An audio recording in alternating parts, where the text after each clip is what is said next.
Hello and welcome to this video. My name is Samson Ojabase, editor of Success Digest. I'm happy to have you here.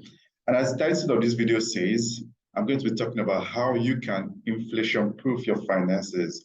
Of course, you know the situation of the economy right now. I mean, we are having $1 to 700 naira. The things you could buy with 10,000 naira are no longer the same. And it's crazy. That's the truth. It's crazy. But in this video, I'm going to be sharing with you 3 steps you can take to improve your situation. I mean, inflation-proof yourself. Because I'm not here to talk about the problem. I mean, you know what it is. You feel it in your pockets every time you want to buy something. But at this point, I want to talk about how you can improve your situation and inflation-proof yourself. Yeah. So without much ceremony, let's dive into the slides. Okay.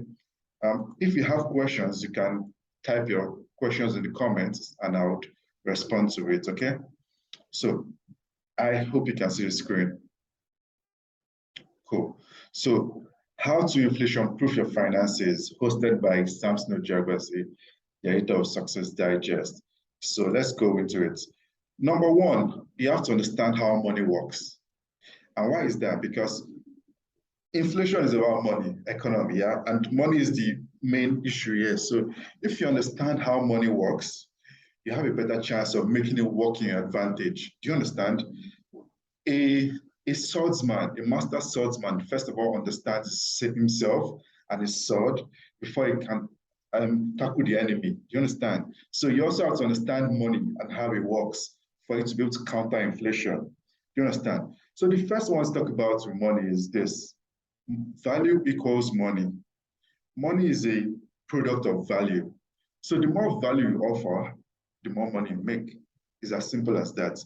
If you're not making enough money, it means you're not offering enough value. And not just offering enough value, but you have to offer it in such a way that is attractive to your potential buyers who will be willing rather to give you the money they have with them in exchange for what you're offering. You understand that? So understand this clearly. Value is money. The more value you offer, the more money you make. It's as simple as that. And that's very important in an inflation-infested economy because you need to offer more value to make more money to be above the inflation rate. Do you understand? Now, next one, start seeing your money as an asset. And money is a tool.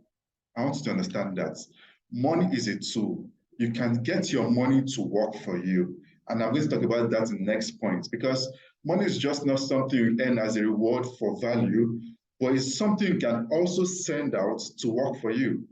Imagine your money is a staff and you send out your money through investment or starting a business to get more money to come back to you. Do you understand? So instead of you investing your time and your effort into something, you can easily use your money as an asset to get more money back into your pocket. Do you understand that? So start seeing your money as an asset. Your money is not just something you get for value, for offering value. Your money is not something, it's just something that is flex. It's something that can make your life better. It's something you can reinvest to get more money back into your pockets. Do you understand? Send your money out and it brings more of itself back to you. Do you understand? So that's point number one. Now, number two, increase your inflow. Of course, this is very important. Why is that? Because, okay, let me use an example. Now, this is a bottle of water here. Now, it's almost empty, but imagine I'm stuck in the desert right now, and I have to be taking little sips of water every day. The truth is, no matter how conservative I am, this bottle of water is still going to finish. It's as simple as that. Why is that? Because it is finite. It is going to finish. So if I don't replenish the water I have, it's going to finish and I'm going to be stranded. It's the same thing with your finance.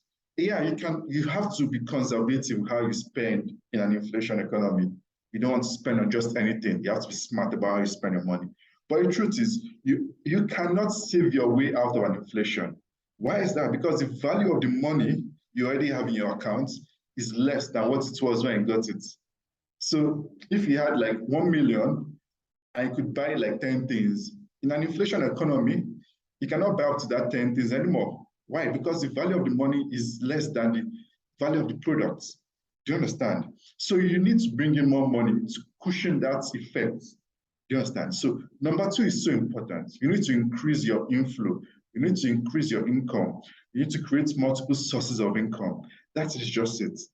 You cannot outrun your expenses. Or rather, you cannot outsave your expenses. You need to increase your inflow. Now, how do you do that? Let me show you. You put your assets to work for you. Now, one, your assets, money, your skills or expertise, or your time. Now, you need to turn your assets, which is value, into money. Like I said in the first point, you need to turn your assets into value that will bring money for you. Now, your money, you can invest it, start a business, and you get start things. Invest your money, start a business, and get money coming to you. For your skills or expertise, you can create an information product, and then you can make money from that. It's as simple as that.